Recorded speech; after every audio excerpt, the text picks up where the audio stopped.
Wait, right. Bow, pull tight, crown like cold, winter light, scroll in hand, 7 seals, every word cuts and heals.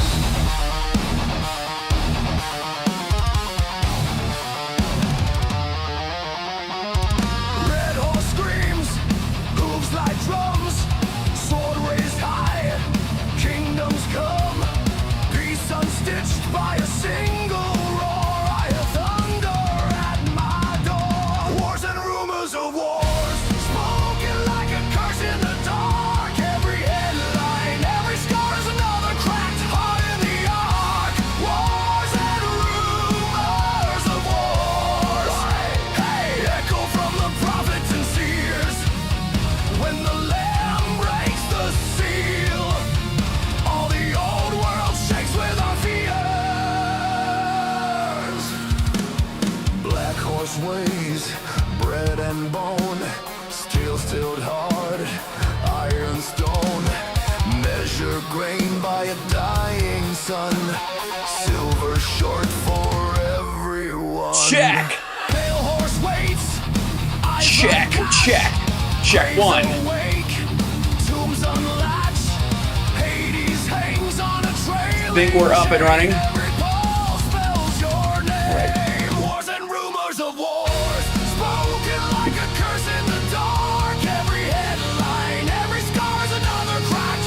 About to get started. Hit that like, share the show, everybody. Let them know we're here. Subscribe.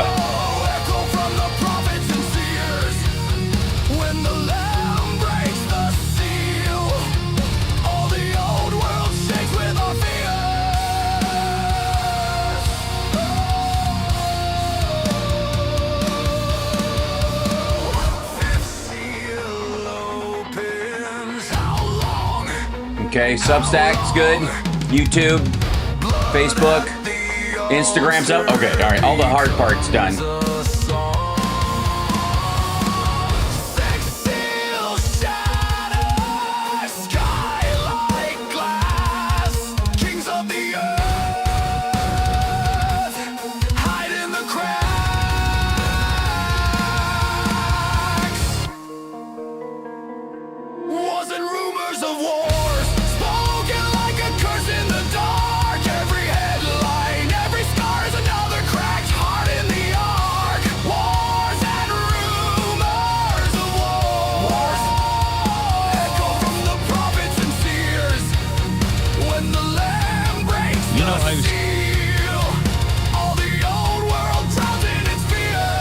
All right, I'm having one of those mornings. I'm just gonna let you guys know.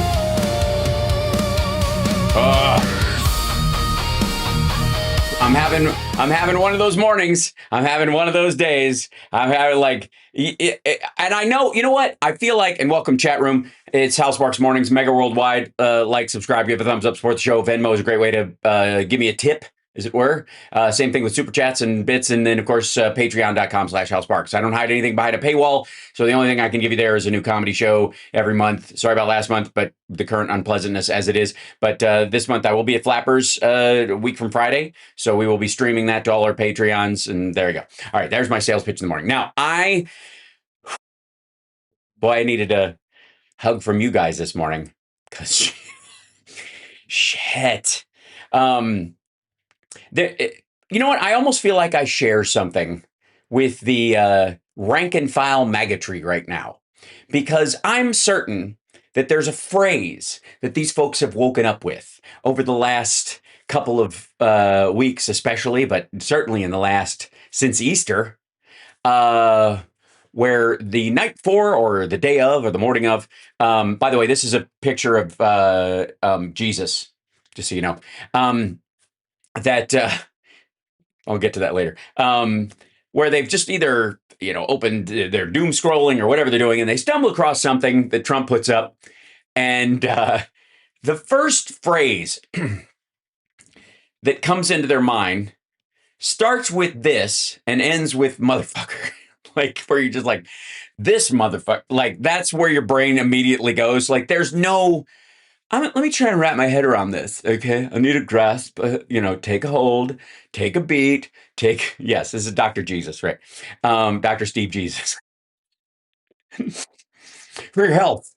So, there are times, and right when, by the way, these people thought they had just moved past it, he did it again.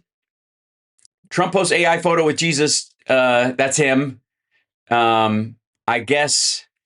And look, I know what most of you are thinking, that this is a very, I don't know,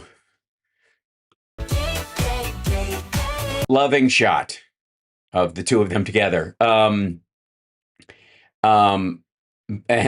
what are they? What's happening here? Because it looks like they just found out that Trump is going to have a baby. That's what it looks like. One of those pictures, doesn't it? Where, like, hand on the belly, like it's a boy. Trust me, I know. And it said God's finally playing his trump card, right? It's kind of like, and so you got to know that after this, I thought I was a doctor. In the picture, lie, just flat out fucking lie. Just come on, please. That after that, the Iranian embassy put out a picture of Trump as Jesus, or sorry, of Jesus knocking Trump's head off. That they basically animated the image. And I'll see if I can find it for you, but holy hell, like there, I mean, it's all ridiculous. Let's just be abundantly clear. It's all ridiculous. And so that's why I think we can have some fun with it, because we got no, I got no dog in this other than just watching the dog fight. And I guess in that regard, yeah, here's the actual post he put up.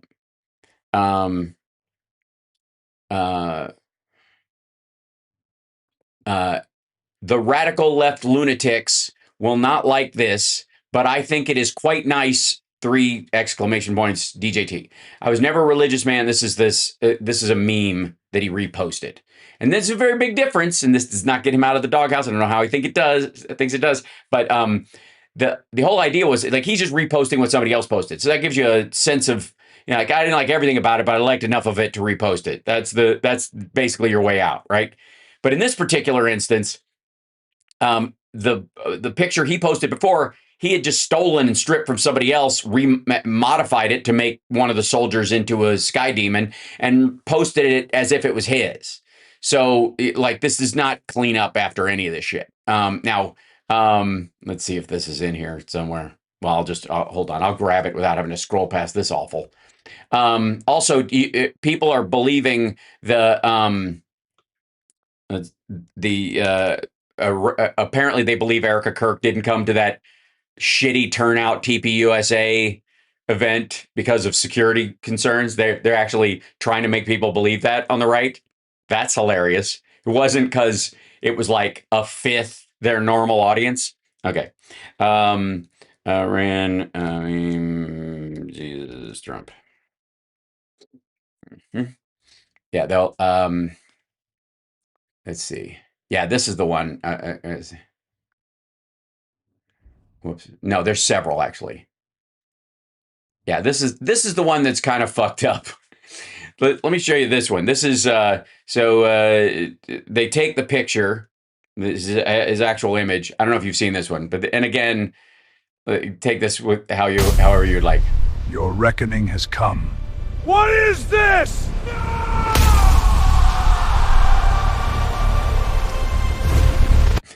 So Jesus flies down and punches Trump in the head and knocks him into hell. It was either Jesus or it was Jason Malmo or whatever from. It was either Jesus or Randy Macho Man Savage. We don't know, but what they initially meant. And then there's this other one where they're people are fucking with him. Trump is bringing Epstein and the Zionist regime back to life. This is another variation where apparently he's using a Jewish space laser on Epstein's head in this one. If you can see that. And Ted Cruz and Marco Rubio, and I guess this is Gunter Eagleman. And over there is, I think that's Ghislaine Maxwell in the over there on that side. Yeah, and Lindsey Graham. And then Melania is dressed as the nurse, as the as the worker. Okay. So anyways, point being, there is just nothing this asshole can post that isn't going to be memed into oblivion, going forward. Like, that's just how things have gone. That's where we are right now. But and again, I don't really kind of give a shit. This is between, I don't think your run-of-the-mill Christian is that offended by what he posted because there's too busy being offended by who he is and what he does. You know what I mean? Like, that's just what the devil does. You know what I mean? It's kind of the response. Like, if he's mocking your faith and you're offended, then you weren't offended up till now. How the fuck is that possible? So, anyways, now you guys remember a story told, tale as old as time. Remember the whole thing about how there's a censorship industrial complex that Michael Scheckenberger warned us about with Matt Batides, or whatever his name is. And they went before Congress and they told us that, that the Biden administration and the Democrats are using the concepts of misinformation and malinformation and, disinformation as a way to control your message. Right? Remember that? Like how misinformation isn't a thing, malinformation isn't a thing. Right? Remember that whole thing? Okay. You're about to see a reason. I don't normally play clips in the morning, but this is something that passed through my feed as I was getting up and seeing what the hell has turned to shit in the last, in the 8 hours that I attempted to get sleep. And no surprise, this one comes from the seat of idiocy in our current media. Because look, there are other platforms that are dumber. I mean, it's, again, whisper thin margins. This is like the Olympics of idiocy, but like Bongholio and all these other ones. But I've never seen somebody work so hard at being dumb. Hey, say what you will about Bongholio, but at least he's lazy. So, anyways, he's worried about AI again, and why he's worried about AI. And we'll talk about this probably on Friday, is because he has created his own AI. Glenn Beck has created his own AI called George.ai. And it's George Washington, and it's all the original documents of George. And you can talk to him like like if you could walk up to the animatronic, Lincoln at the Hall of Presidents and ask him a bunch of questions. I'm not kidding. So, but I want you to hear the top of this. Just listening to Jason talk to the insiders about misinformation and how bad things are getting. Oh, you mother. We're living in a world of propaganda now. Certainly you're not talking about the pictures of Trump as Jesus or as Jesus's best friend. We were just talking about it, and it's much worse than people think. And, that might be something that is good that's going to come out as a result of this war, is people are going to understand how bad propaganda has become. Says the whole, all right, I'm fine. I'm fucking fine. Says the guy in the fake fucking cabin. It's fake. He's on a set to make it look like he's a fucking, that stovepipe doesn't go anywhere. You dumb mother propaganda. Jesus Christ. Like, do you understand? Do you understand how I was like, this asshole is going to tell us about like managed messaging and control of narrative while sitting in his fucking phony playroom with his mountain that always has sunshine right out the window that has no panes. What are you just leaving the door open? What are you born in a barn? What are you waiting for a bear to come in? You dumb motherfucker! You look like you're on the set of like they're having a Little House reunion, and they decided to recreate something. Fuck you! Misinformation and propaganda. I lost my shit this morning. I'm not going to subject you guys to any more of that, chat room. I'm not going to do it. That's enough. You just get it. Like this, after all they said about misinformation, you got to watch what you read online because, right now you probably just don't want to read anything online. You probably want to just, what I would do is I would just go touch grass. I'd just like leave. I think it's very important, to just, maybe step away from the news while the Epstein files are coming out and the Iran war is going on and Melania is coming out with this weird defensive statement and, prices are going up and all this. So maybe take a break from the news for a while because there's a lot of mixed messages out there. Fuck you. Oh my God. I was so pissed. Misinformation. Oh, it's so good. Okay, so there's boy. There are there's a bunch of stuff to cover this morning. Not, first of all, we're not getting out of NATO while Trump is in office. Like he can't do it automatically, and the Democrats are going to take over the House and the Senate because, God damn it, and they would have to sign off on it. And there aren't enough votes even now. So even if he didn't have an election, he still wouldn't have the votes in the House and the Senate to get us out of NATO. Okay. So just let him dick around and drag his feet and be an asshole. It doesn't matter. It's like his fucking executive orders. They do they have impact? Yeah. Are they permanent? No. Are they going to have, so fucking please with this, he's going to get us out of NATO shit. He's trying to talk us out of NATO. That's why he keeps talking about it. If he could pull us out of NATO, he'd just fucking do it. He'd have done it in his first term. Do you understand that? Like if he could do it with an executive order, he would have done it. But he's got to convince other people to help him do it. He's got to convince the American people that we no longer need to be there. He needs those people to talk to their reps to join the vote, towards pushing something forward to get us out of NATO. And it ain't going to fucking happen. It is not. So, this is one of those, it's almost like these Jesus posts are another distraction. But the problem is, I think this is what he's running into, finally, is he's running into a situation where the shit that he's done is starting to dogpile. It's starting to snowball. That it used to be that he could be like, he had one small snowball, it was rolling down the hill. He's like, I don't want this snowball to get bigger. So I'll throw another snowball and it'll eat up some of the snow and people will pay attention to that snowball. And then there's like 10 of them running down. You can't keep track.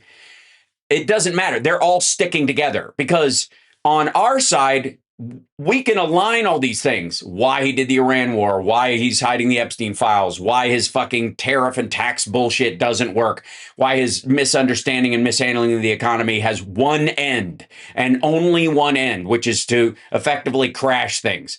And if he's not interrupted, that's what will happen. Like we know this because we based it on the emulsifier, if you will, in the snowball that holds all the snow together.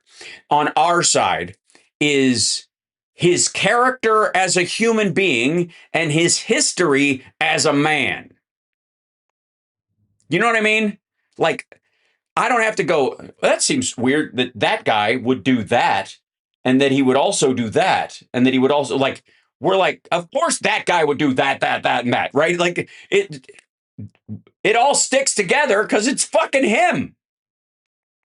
On the right, they haven't had that, or they've, I think, arguably avoided it on purpose for a good while. They have tried to separate. Well, I don't like the mean tweets, but, and when he, is derogatory towards women and when he attacks people, I don't like that, but I like it when he attacks those people. But I don't like attacking except when it's a specific directional attack, right? Like he's a fucking fire hose. And so they've been able to separate it for a very long time. To them, for a long time, like, what do the tariffs have to do with Iran? other than one's foreign, one's domestic. It's the presidential policy. Like that's where they've been. But the problem is that now, whether it's because of anti-Semitism and the Israel fixation on a certain chunk of the right, or the economic reason, there are two emulsifiers going at once in MAGA right now. Tell me to slow down if I'm losing you. One of them is the sort of pseudo-religious Jews hate Jesus, and we don't like him very much for that. And they're all secretly puppeting the government. And so therefore, everything he does that doesn't work, not just the stuff I don't like, but the stuff that I like that he fucked up, is them. They are doing it, and he's doing what they're telling him to do. So he's either stupid or in on it, but that's bad. And so that is helping this snowball to gather steam and gather snow. And then there's another one, which is the economic one, where the ballroom and hiding the so much effort hiding the Epstein files and fucking leafing everything in gold and all that shit and mixing it with we're now in another war that we're spending billions of dollars a week for this thing when we were supposed to be America first one. That's another one. So instead of like and they effectively online have fused together into one giant snowballing effect. So everything he does, the Jesus posts, the fucking rando DoorDash thing that, just like all the stunts, it's all fuel for the fire, or fuel for the, it's all snow for the ball. Yeah, I like it. It's all snow for the ball. And I got to tell you, it's not looking good for this dipshit. So again, we've been dealing with polling on his part. What's the big deal? I mean, how does he poll with you guys? On a scale from 1 to asshole, right? Asshole. Like we're there. Like I didn't need any convincing. We were all, who was it yesterday? We were watching the video where they're like, all these people on the left are going to say, I told you so. You're damn fucking right. We are. But I'm more in the I told you so to the Dems or the fake Dems or the supposedly pro-Palestinian folks or whatever that sat out the election and allowed Donald Trump to take over this. Because can I tell you a secret? Asshole Susan Sarandonites. Can I tell you something real quick?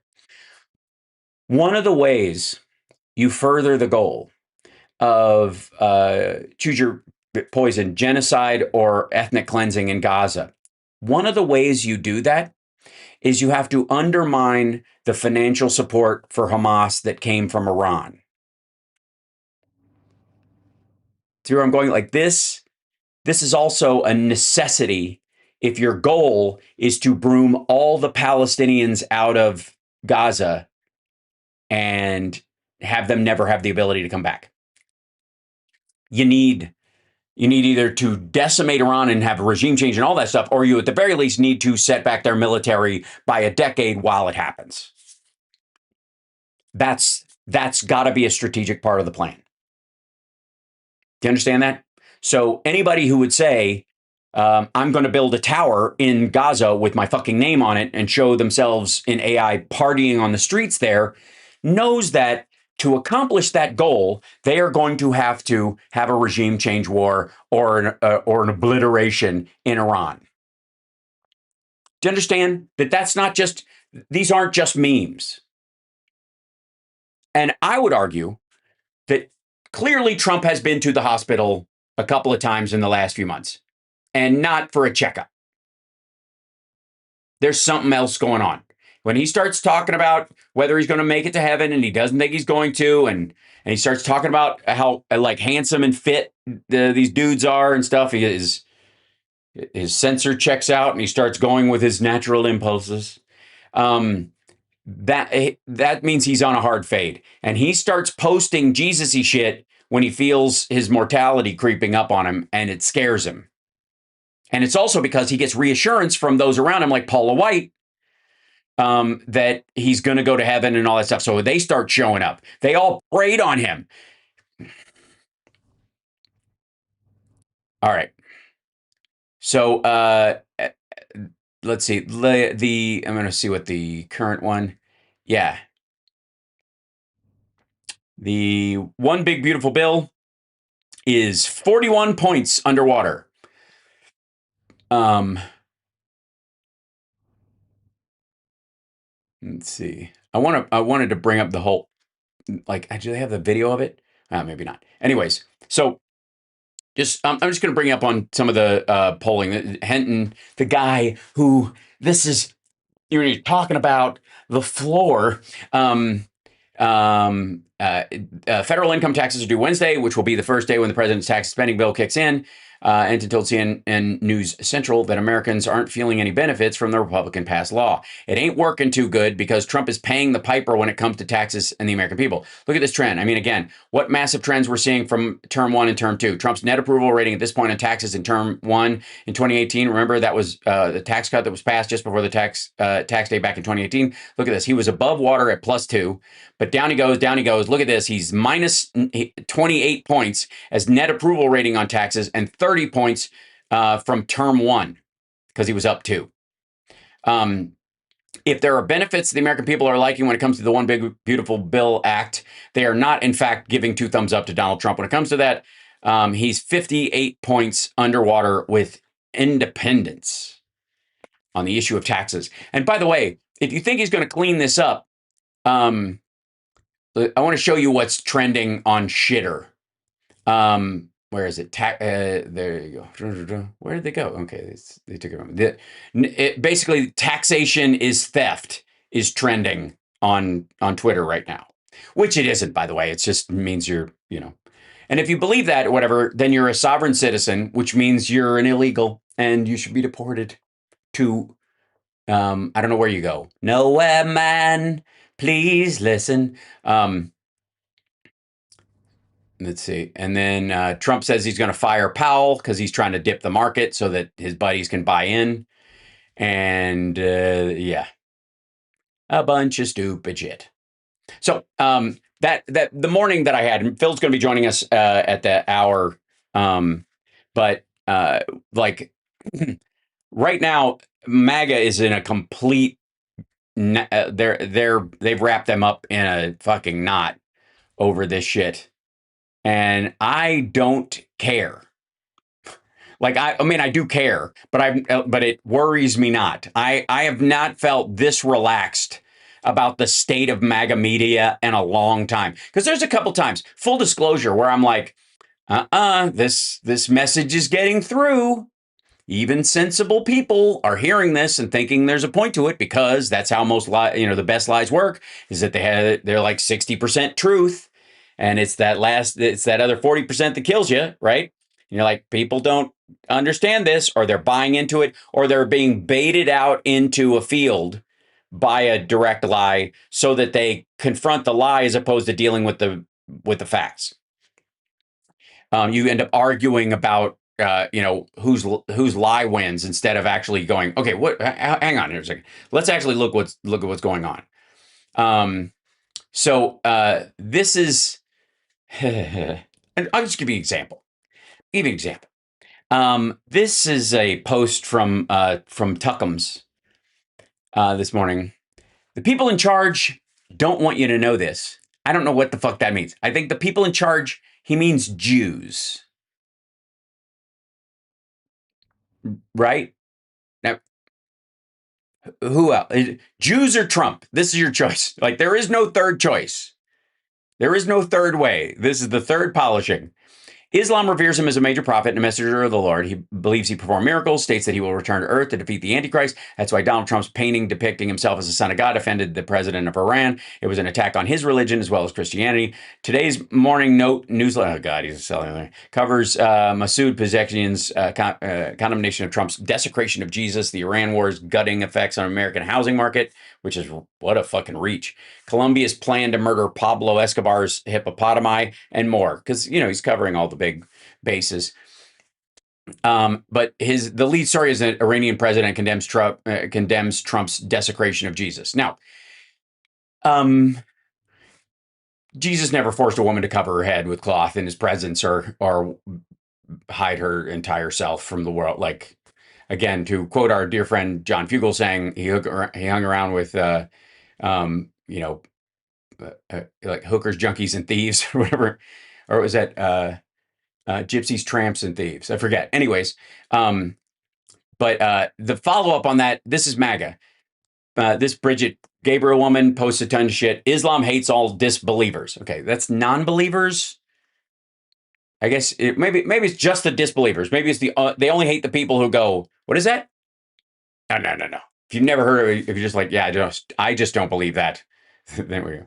And there's toward memeing. Penalty for converting from Islam to Christianity in Iran, Iraq, or Iran converting from Islam to Christianity is treated as apostasy under Sharia law.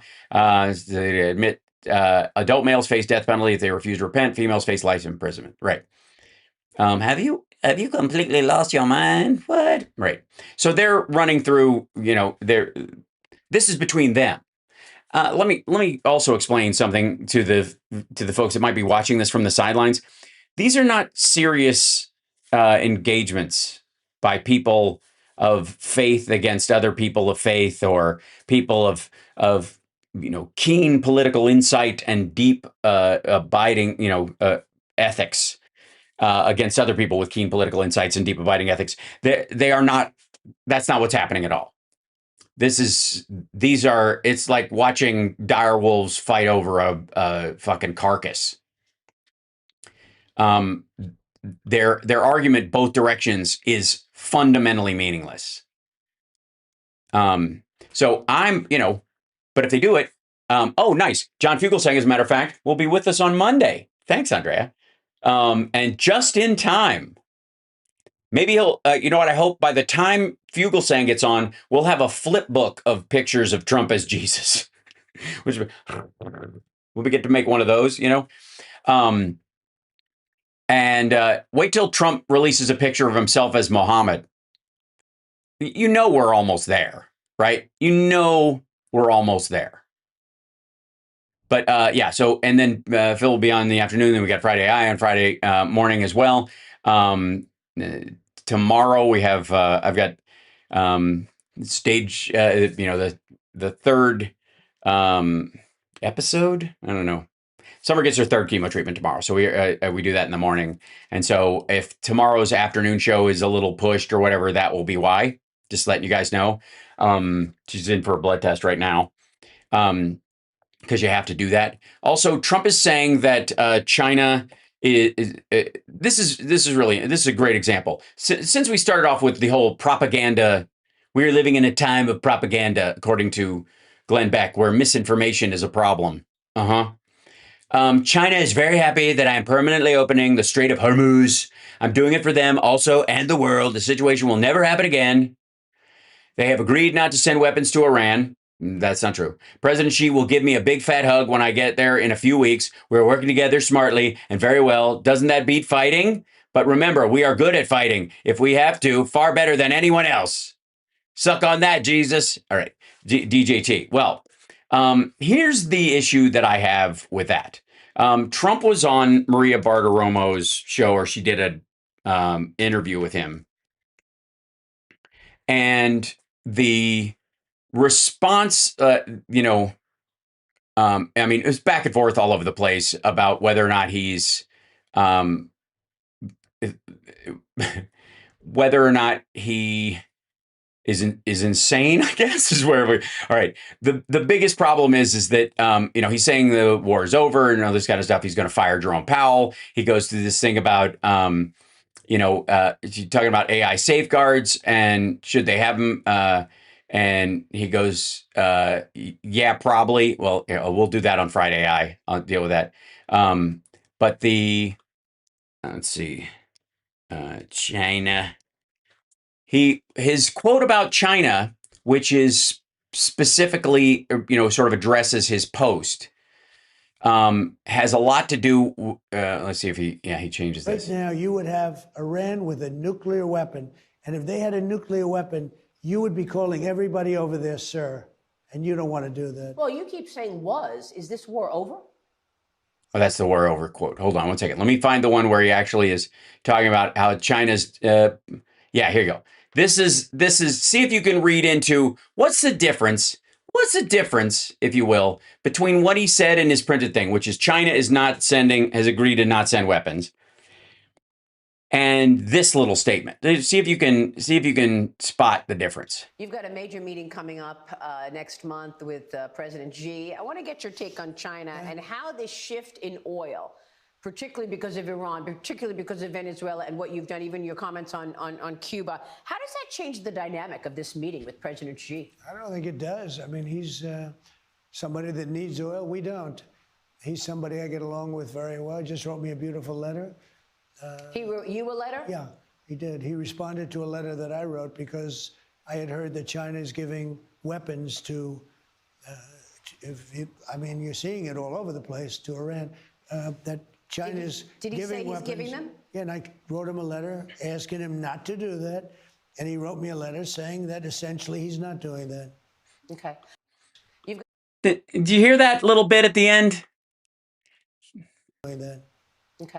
Hold on. Let me back it up a little further. Asking him not to do that. And he wrote me a letter saying that essentially he's not doing that. Essentially, sorry, it's so low. I beg your pardon. You couldn't hear it? Was there no sound on it at all? Or is it just low? Because it was quiet on my end too. So hold on one second. Because I want to grab that for you. This is. Thank you. That's this is 3 days ago. 2 days ago. Full. Yeah, here it is.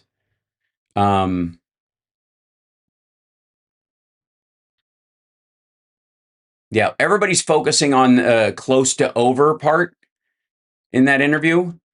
This is because this was just yesterday. Yeah, 6 hours ago. There we go. Because yeah, I've ended 8 wars. Nobody's ever ended 1 war. It's so stupid. All right, there you go. Yeah, no, they don't have the full one on there. People chopped it up and put it on. Yeah, it's weird that they don't tend to. They don't really don't push them to the forefront like they used to, do they? CSL. You look for like a Trump interview on Fox. It used to be like the banner on the fucking site, and then nope. The hot topic of the hour, his expectations for the price of oil. This is 5 hours ago. Yeah, there you go. Okay, I got it. Just about, very close. And that we'd have oil. Also, he's a sweaty fucking mess. That we'd be selling oil, that oil would be at 92 or whatever it is right now, instead of 200. Because a lot of people said, oh, it'll be 200. This is in the midst of everything. Now, I think we're doing very well, and maybe people assume we're going to win this thing pretty soon. We've beaten them militarily, totally. The only thing they have is the Gulf, and I think now, or the Strait, as they call it. No. The Persian Gulf is a body of water. The Strait is the area between the Gulf and the sea. And so those are 2 different things. They don't call the Gulf the Strait. You dusty old fart. And I think now, I don't know how they hold out. Well, I mean, that's what I'm saying. I mean, the backdrop has changed. I know it's been only a month or so, but oil prices are up 50%. The stock market had a tough first quarter. By the way, you're now, right. Stocks are you're still right, but up. they're not up. I mean, honestly, You thought it was gonna be I thought worse. there'd be much, and I was willing to do that, to stop a nuclear weapon to be used against this country or the Middle East, anybody in the Middle East. They were going to take out the Middle East. To stop that, it was certainly worthwhile, being much higher than it is right now. If you told me that we were going to be at only 92 a barrel. Only. And it's at 95. And they're manipulating the market, obviously. He had to take the sanctions. He took the sanctions off Iran and the sanctions off Russia to get it there. It didn't magically happen. $92 a barrel. I would have been very surprised. All right. And so you know what? I'm very happy. And it's going to come dropping down very big as soon as it's over. And I think it can be over very soon. So if they're smart, it will end soon. overall, If who's smart? I don't even know who this asshole thinks he's talking to. Best piece of legislation is coming. And it's turning out to be even better than we anticipated for people. but there We have the greatest military in the world, and I built that. It's mostly about that because the Democrats don't want to do it. Then we're putting some things as we go along.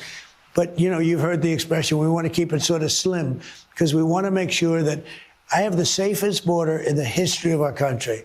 Not one person came across, and, you know, the countries, I know the leaders of most of these countries. Love to do it, and we'll certainly look at it. But I mean, there's nothing easy, and it has to be called Save America, as you just did. A lot of people like to go with the Save Act. Nobody knows. It's Save America. It's vote turns away. They have to be able to. Just like gibberish, the whole fucking thing. Everybody, how good I built it. He says, I rebuilt. he says that like 5 times in this. But we have the greatest military in the world, not even a contest. They have no leaders. The leaders they have now, it's a new regime, okay? And we find them pretty reasonable, to be honest with you. Then why did you not get a deal? What the fuck are you talking about? What do you mean? I swear.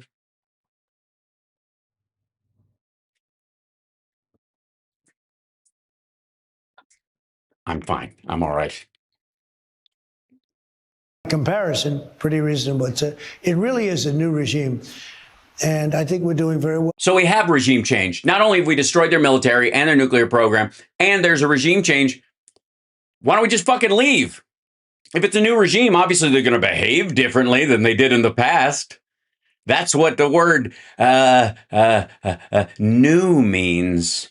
Well, but it only matters what the end result is, and maybe it'll happen fairly soon. Who knows? And you told me on Who knows? I mean, maybe it'll happen. I don't know. I'm not over there.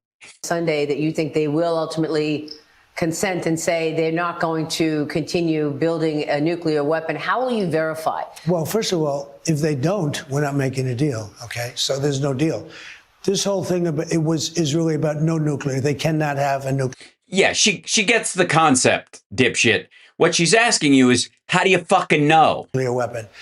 And if they're going to have a nuclear weapon, we'll be living with them for a little while, but I don't know how much longer they can. Sorry, we're moving in? Survive. I don't know how much longer they can go because they've been hit very hard. And as an example. Fuck you. Answer that question. If you make a deal, how do you know the deal is being kept? We could take out every one of their bridges. Yeah, of course we could, you fucking sicko. In 1 hour. We could take out every one of their power plants, yeah, electric power plants. Electric, oh, as opposed to the other ones? In 1 hour. We don't want to do that because someday you're going to have to rebuild, and it takes you 10 years to rebuild a bridge. Even if you're Trump, it takes so long. No, actually, Biden got the bridge in Maryland fixed. I think it was in under 4 or 5 months. It's a long time, and power plants are just as bad. So we'll see what happens. Did you get any pushback, like from the Chinese or the Saudis, about blocking the Strait of Hormuz? No, I had none. Let me move on to domestic issues, sir. What are your top priorities now for the economy for the rest of the year? To be honest, we are doing so well. Yeah, we're doing great. I don't even, no notes. Look at this. I hit the 50,000 Dow mark, which everyone said couldn't happen in. Nobody said that. 4 years. I did it. Nobody said that. In 1 year. I hit the 7,000. Well, okay. Sorry, there's 8 billion people on the planet. I'm sure somebody said it. It was not statistically significant. S&P. And by the way, you don't hit the stock, you don't determine where the stock market goes. And this is all AI driven. Mark in less than 1 year, which was a number, as you know, you reported it. They said if at the end of 4 years you hit those numbers, I did it at the end of a year. And I said, now we have to do a little bit of a turn, a detour. Okay, so excursion, detour, whatever fucking else version of these things. Oh, wait, maybe I want to make sure. Yeah. Sorry, I want to make sure my window is open so when Phil shows up, I can let him in. Somebody's knocking at the door. Somebody's ringing the bell. Do me a favor, open the door and let him in. All right. Where are you? Oh, interview. Oh, okay, there it is. It was overlapping on another screen. Okay, that's better. All right.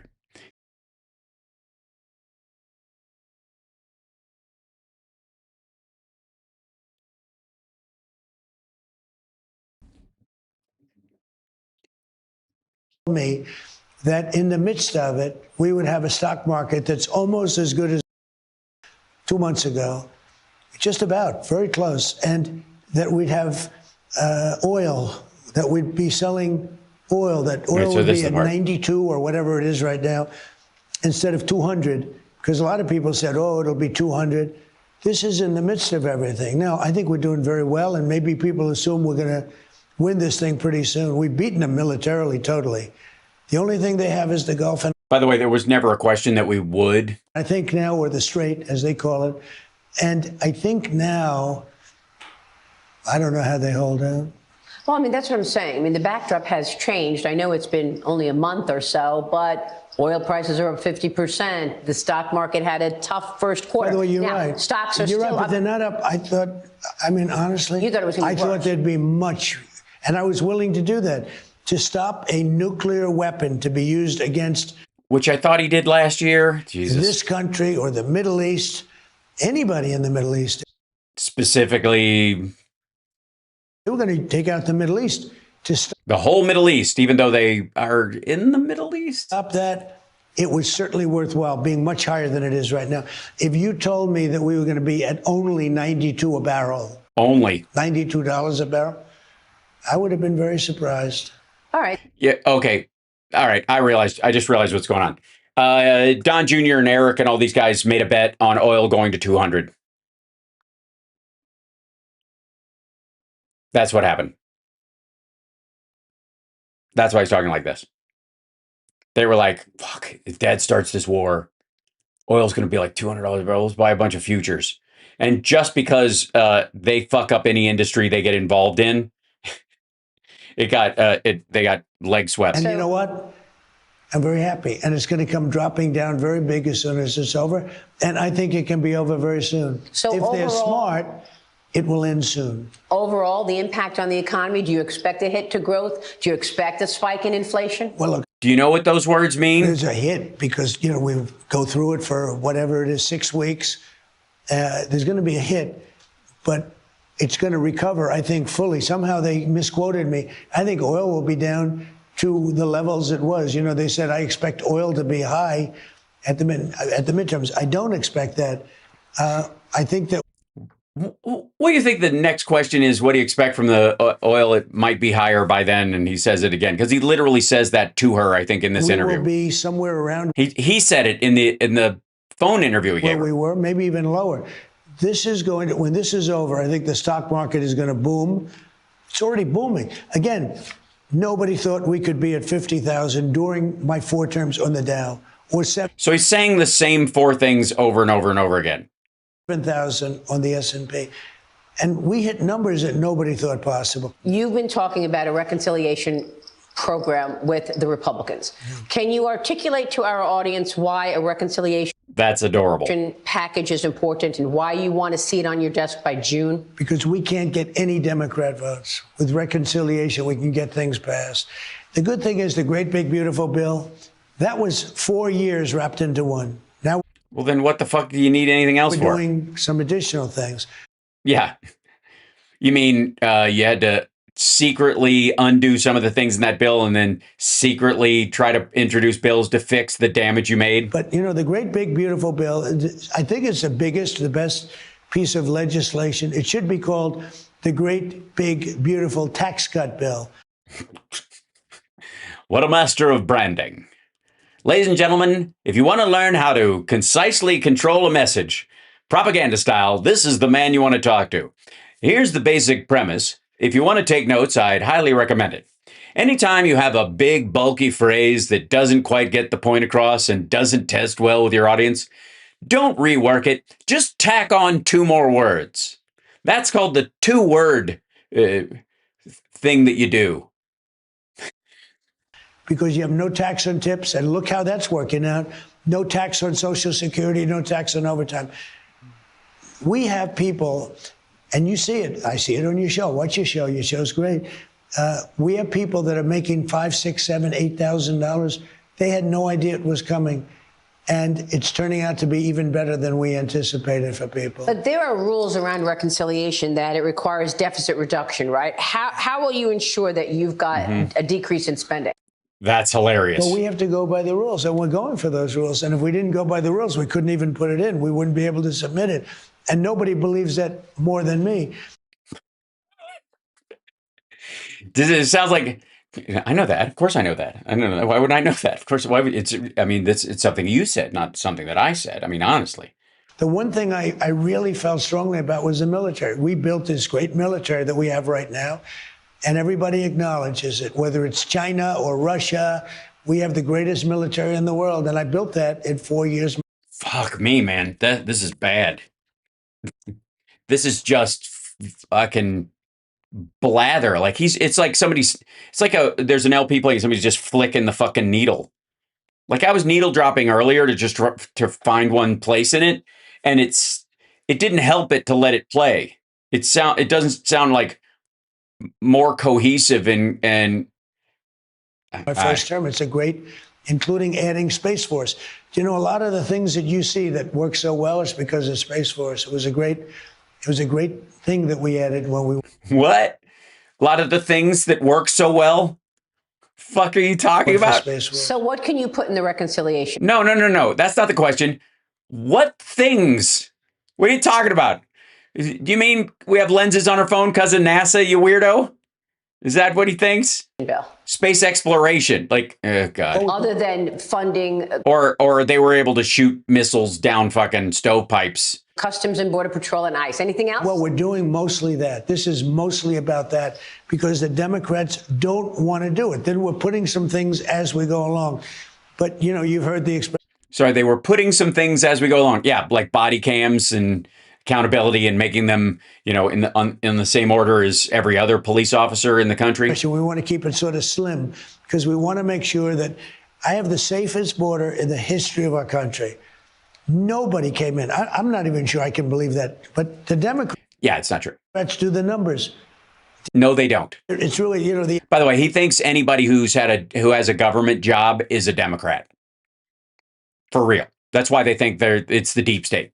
What they mean by the deep state at this point, besides being a sexier placeholder for bureaucracy, what they really mean is that all government workers expect Democrats to make government bigger, and therefore they vote Democrat to protect their jobs.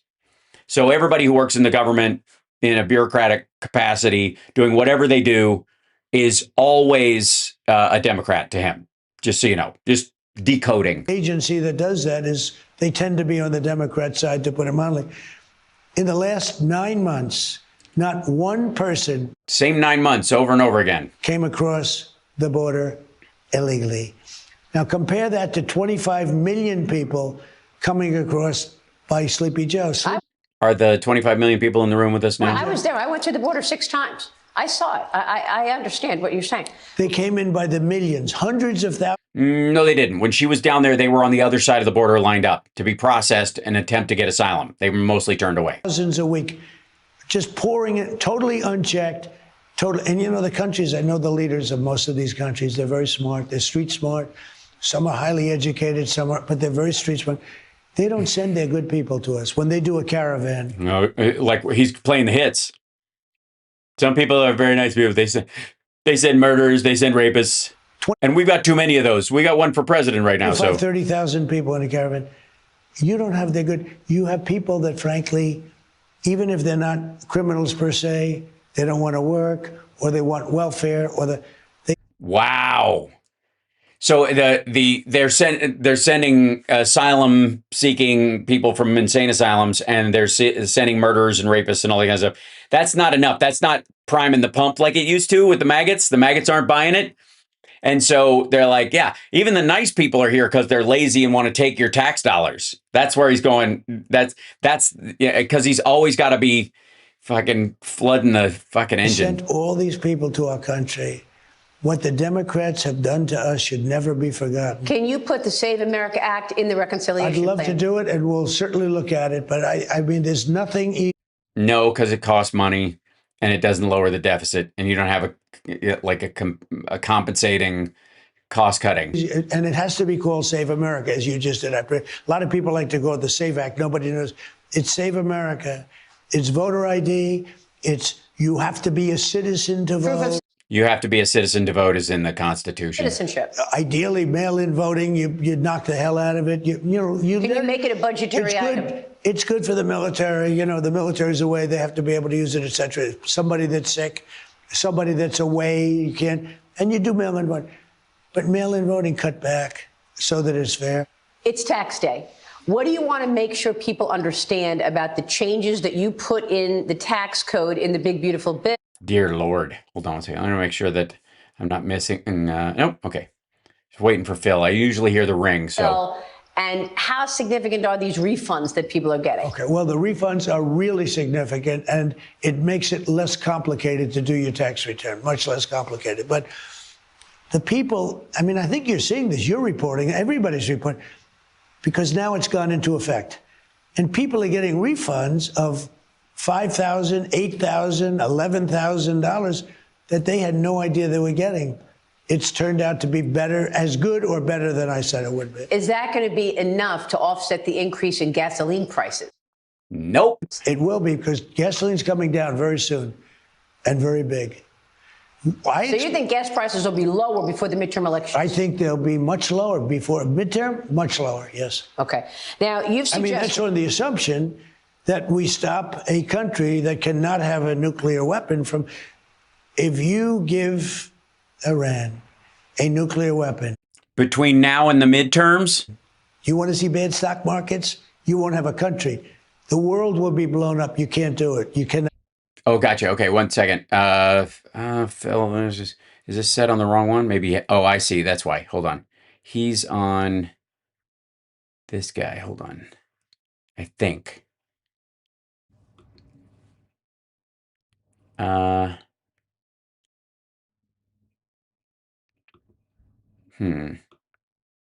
me turn this on. Back on.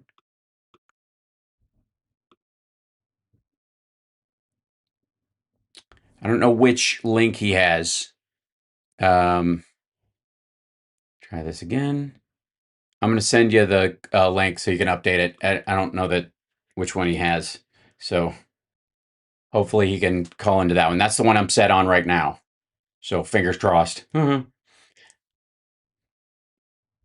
do it. So on the assumption we have that settled, hopefully long before that, and maybe almost immediately, could be very soon. But when that's settled, gas prices are going to go down tremendously. And you know what this reminds me of? This reminds me of COVID's going to go away with the sunshine. Sounds a lot like that.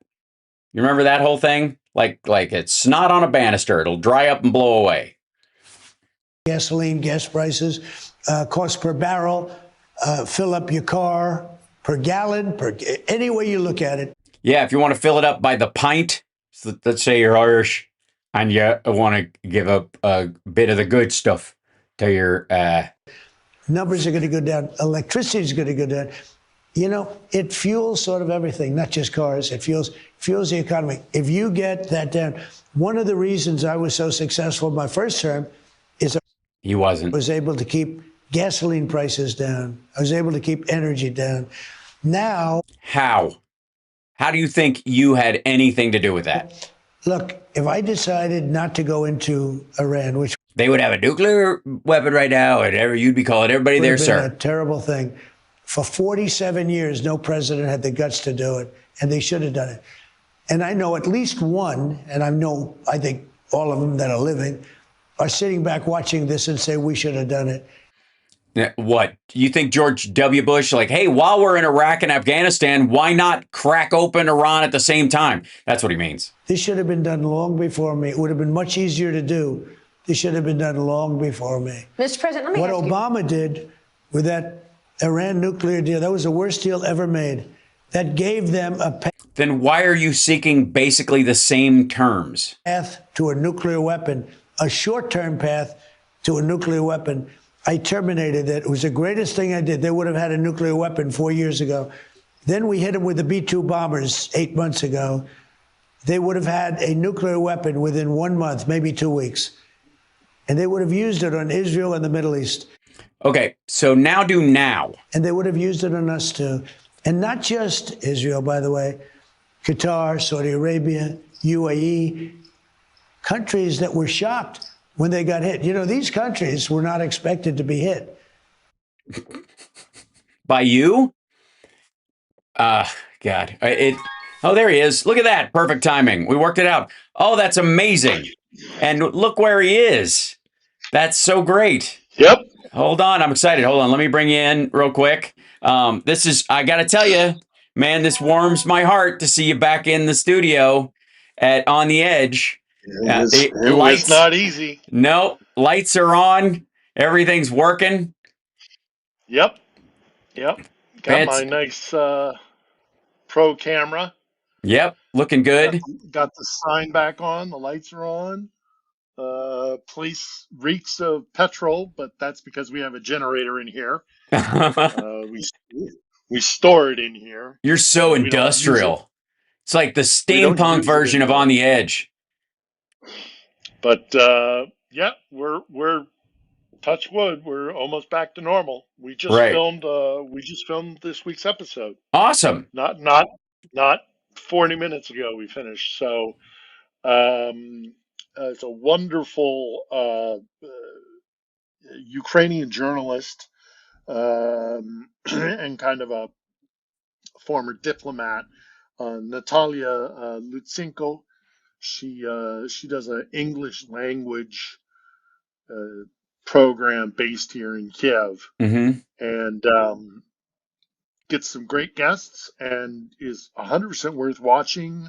The channel, she's part of a larger channel. There's a national Ukrainian channel called Ukraine 24, and they're the English section of it. So she does her interviews in English, even when she's talking to other Ukrainians. And they call it War and Politics 24. And it's Natalia with 2 I's. So Natalia. Gotcha. Lutsenko. Well worth checking out. And it was a great conversation.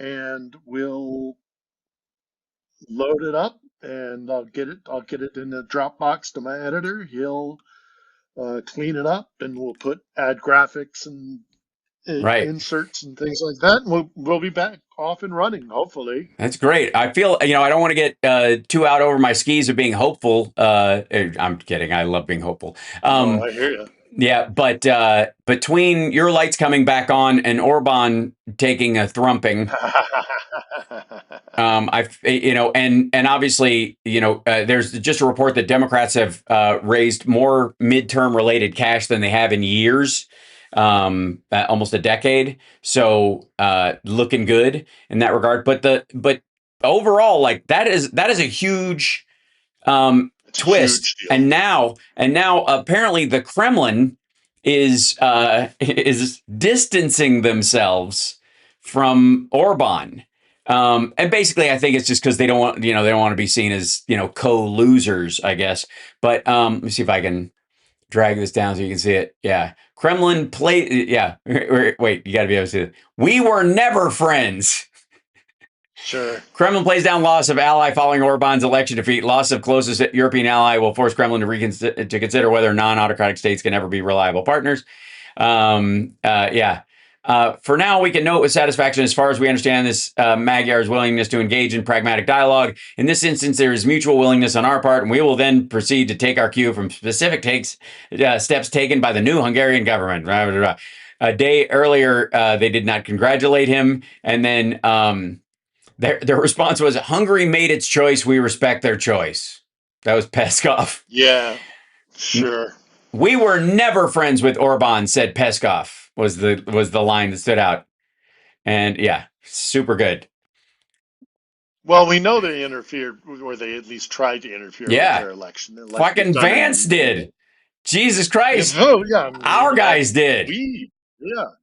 But they, I think, also might be trying to distance themselves from Orban because this Magyar guy says that they are going to be holding go after the corruption. Accountable for corruption. Yep.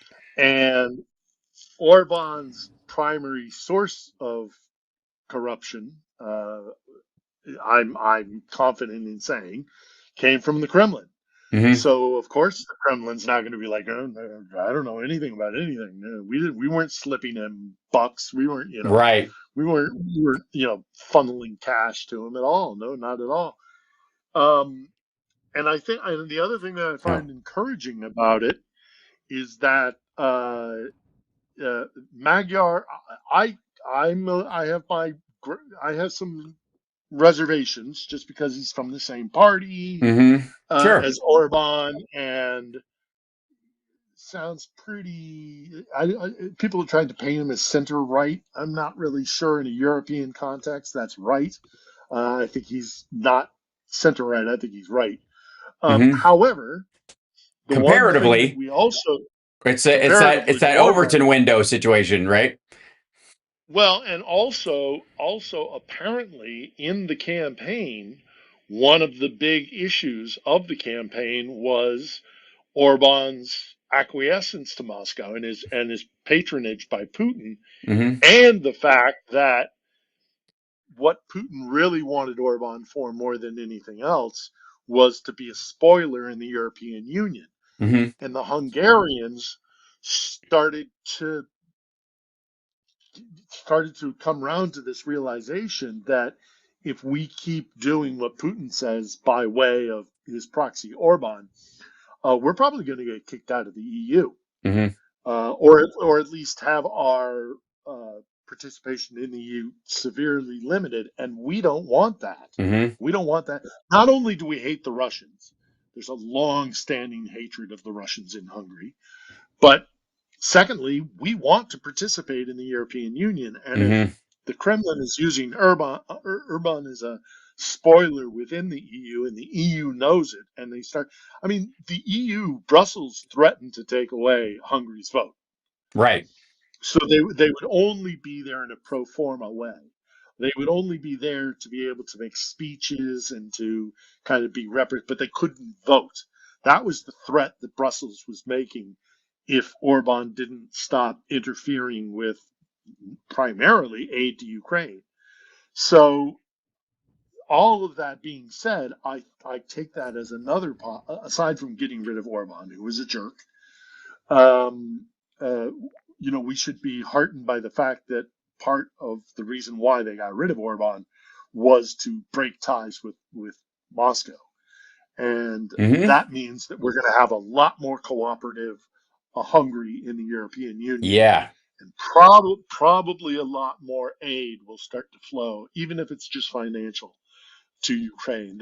Right. Orban has been a terrible roadblock. Yep. So, yeah, all in all, darn good stuff. Trump said, "I think the new man's going to do a good job. He's a good man." He said they asked him if he would have, if Orban would have won, if he'd have gone instead of JD Vance. And Trump said he was behind substantially. I wasn't involved in this one. Victor's a good man, though.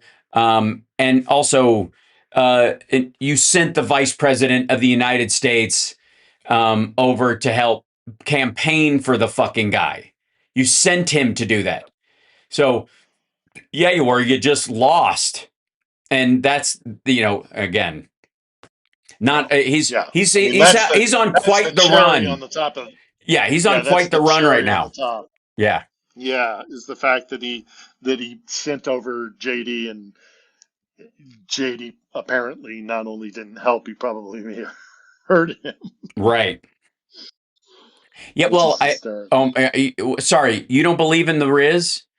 You don't believe that JD's got the In magic? JD's Riz, Yeah. Come on, man. got to work on that eyeliner. Yeah. I say double down. You know what I mean? You really go for it. Use Roy Cohn's approach to telling lies with your own eyes. That's what I say.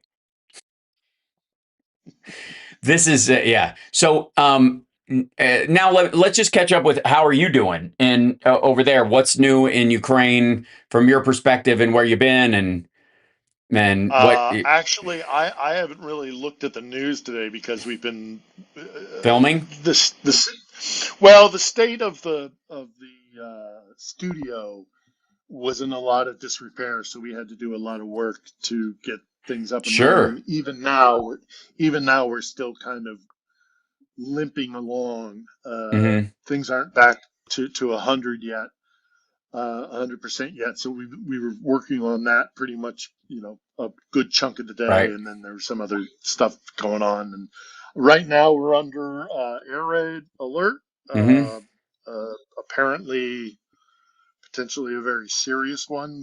There's talk of missiles, not drones. Mm-hmm.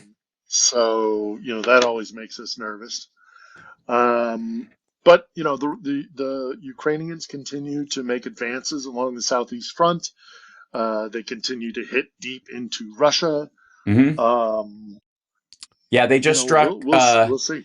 like they I guess they hit near the Donetsk airport essentially because it's a Hmm. supply point. That was what I was just showing Yep. on screen. Yep. I Um, think that was yesterday, but yeah. yeah, Yep. and then yeah, and then there was an attempt by a bunch of Russian soldiers to circle around behind to do a pincer move around the outside of a bunch of Ukrainians, and they just did not see the drones coming. There's footage I can't show for obvious reasons, but the number currently is they're averaging 1,400 dead a day of Russians. Yeah. That is just like, And they think they can get that number up as well. yeah. Well, it has been a constant. Uh, like that number has been rising since middle of last year. Hmm. So, Oh, they're kicking. They're absolutely kicking their butt in the drone war. mhm. I saw something, a stat today that was put out. I think it was even by the Ukrainian Defense Ministry, that something like 97% of all casualties on the Russian side are because of Yeah, Ukrainian drones. yeah, I know it's wild. The Ukrainians have taken lead in the drone war, and they've just extended the distance between them and Russia. There's just no comparison. The Ukrainians are leagues better than their Hmm. their Russian counterparts. In the conversation I was having today with Natalia, who spends a lot of time talking to Ukrainian military, Hmm. um, what she's hearing from them is that there's just, for whatever reason, maybe it was the loss of Starlink. Hmm. Maybe it was losing Telegram.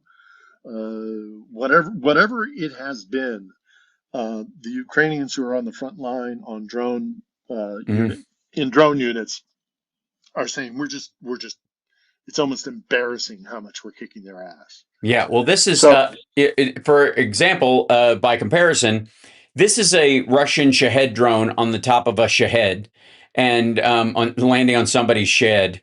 And a couple of things to point out. One, the duct tape on the nose. Two, the tape holding the wings up. You'll see that there's literally tape right along there. There's tape under the wings, keeping it together. The third thing, and I think the most important, is that this picture is in Poland. there's that. Yeah.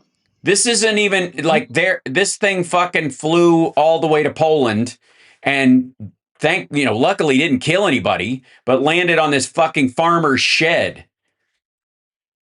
Look, I mean, Yeah, I and mean that would have been Article 5. yes, That right, if that had killed somebody, Warsaw would have every right to invoke Article right. 5. So Yeah, well, they would, I guess we should all be they would unthankful. claim it was an accident, and then and Trump would back them that it was an accident, right?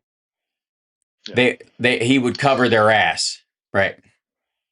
Well, they've been threatening recently. Moscow has, that if neighboring countries, they said Baltic states in particular, and Poland isn't really a Baltic state. Yes, it is, because it kind of has a shoreline that's Mm-hmm. Baltic adjacent, and they were part of the Polish-Lithuanian Commonwealth. So, Right, but when Moscow says the Baltic states, they generally mean Estonia, Lithuania, and Latvia, right. former Soviet republics that are now part of NATO. They've warned them if those Baltic states let the Ukrainians use their airspace as an attack for an attack vector on Russia, that there will be quote unquote serious repercussions, which is of course what they always do. Hmm. So the Russians always do this. They always do this kind of like ambiguous, scary language, but then really, Right. if you push them, they don't. And if they did, and even if they did, it would be Article 5, and Yeah. then it's on, and then it's Right. really on. Right. And if the Russians can't handle fighting the Ukrainians, what are they going to do when they're faced with the full might of NATO? It's, Right. you know, it's one thing when you're fighting a drone war with your neighbor in Yeah. Ukraine. It's another if, suddenly you've got Well, F-35s. one of the big points I think people worry about in Article 5 and dragging NATO into it is that beyond the just sort of immediate posturing towards a greater war that scares everybody, reasonably so, is this sort of belief that, oh shit, it's on tanks, airplanes, missiles. This is how it goes. When in reality, the NATO isn't stupid. They're not going to do like, run around with crayons and hammers like Donald Trump does. And a lot of the damage they can do if they impose Article 5 and they do things in response, they can be, asymmetrical. They can be covert. It opens up a whole box of stuff that they have that isn't just kind of like, I smash your city like fucking Godzilla. And that's what people, I don't think, recognize because they immediately go to fucking, the explosion scene in Terminator 2 every time somebody discusses this shit. Yeah, and if and look, if NATO could and most likely would use Ukrainian airspace, you could have a no-fly zone Yeah, in right. Ukraine, and then You could blockade Russia entirely. party over. Yeah, party over. It's Yeah, if there's a no-fly zone, and NATO moves in air defense systems. right. That's all the Ukrainians need. Hmm. They just need to be able to defend their cities and their bases, and then it's robotic. It's land-based drones that are going to Well, be yeah, the big call I've been advancing on Russian country. right. That's the Yeah. big call that I keep hearing is somewhere between like, faster maritime drones is one of the things that people are asking for, and more, a full scale attack on larger drones going further into Russia because they think they can pierce the airspace. Let me bring everybody up to speed also on the numbers of Russia's losses right now, just so we can really get a grip on this. I want you to just put this in your head. 1.3 million dead or permanently disabled, removed from the battlefield. And by the way, 1,010 since the last time they posted, which they are now doing every 12 hours. The vehicles and fuel tanks, 253. Those are the kind of things that carry troops. They're blowing up whole trucks full of guys before they ever get anywhere. Much less the guys that they're getting that are in the hole and hiding and all that shit. There's plenty of video of that everywhere. But 1,388 UAVs, which totally makes sense. They still got 4 MLRSs. But you'll notice that there's been a big drop off. No planes, no helicopters, no cruise missiles, no anti-aircraft hardware. It's because there isn't any. That's increasingly there's just not any of it to hit. The Russians aren't even moving the expensive shit into the war zone anymore. They are so focused on like, well, if we're going to lose this anyways, we might as well lose stuff we can, regrow, namely human flesh. So, right, this gear is expensive. Send that guy, right? They're like Slim Pickens in the beginning of Blazing Saddles when the handcart gets stuck in the quicksand. Well, and, when you even have the Russian mill bloggers Oh yeah. openly attacking Putin, Mm-hmm. which you know it would have been unthinkable even just 6 months, well, a year ago. You know, how dare you? You know, that's the kind of thing that gets you a knock on your door at 3 a.m. in the morning with Mm-hmm. a bunch of guys with Kalashnikovs saying, you know, come with us. We need to have a chat, and then you're never seen again. Right. You know, that they have totally turned against Putin. Now, ironically, well, not ironically, but you know, depressingly, what their biggest complaint is actually we should be, you know, we should be being more destructive. Sure. That we should be Yeah, absolutely like they're all put little this Lindsey on Grahams. and Right. yeah, I mean, yeah. It's all you know, we should be carpet bombing Ukraine, and you know, we should be doing, you know, X, Y, or Z on the international stage, and you know, they're upset because they don't think Putin has been aggressive enough, which is, Right. you know, that's not the greatest, you know, voice to Sure. be heard from Russia, but I think that I think in many ways that is almost comparable, and obviously not apples and oranges, to the turn we're seeing on the right in America about, like, you know, even Alex Jones now saying, you know, Trump is cooked and things like that. So, um, you know, it's comparative, but it's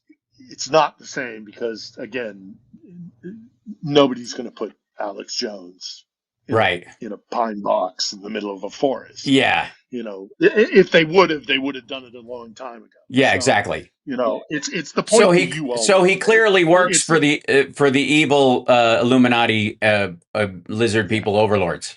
Well, it's the point that you always make, and I think it's a valid one, and one we should always remember is that if he was really spitting truths, it, Hmm. there's no way that the Right. Yeah. whoever, the Illuminati, the Yeah. Rothschilds, you know, whatever, take your pick. The There's no way Pentaveret. they would let. Yeah, if they were actually on the nose, Yeah. if Alex was right, they'd have gotten rid of it a long time ago. So, you know, that's another difference between the Hmm. split against, you know, the Yeah, because theirs is for real. They're divesting yourself. yeah, yeah. You There's question you, yeah, you, you you question, do you do this to Trump and you get a mean tweet? You do right. that to Putin and Yeah. you end up in a Siberian You get prison. a job as a You end up like gravity Navalny. tester. Right. Yeah, you're Well, that's a Navalny. well known You fact. know, and this Yeah. is the other thing that bothers me about so much of the, you know, like the well, Right. there's the Alex Jones, of course, but there was also there was a guy here. And Sorry, one thing. I'm fixing my mic. What happened?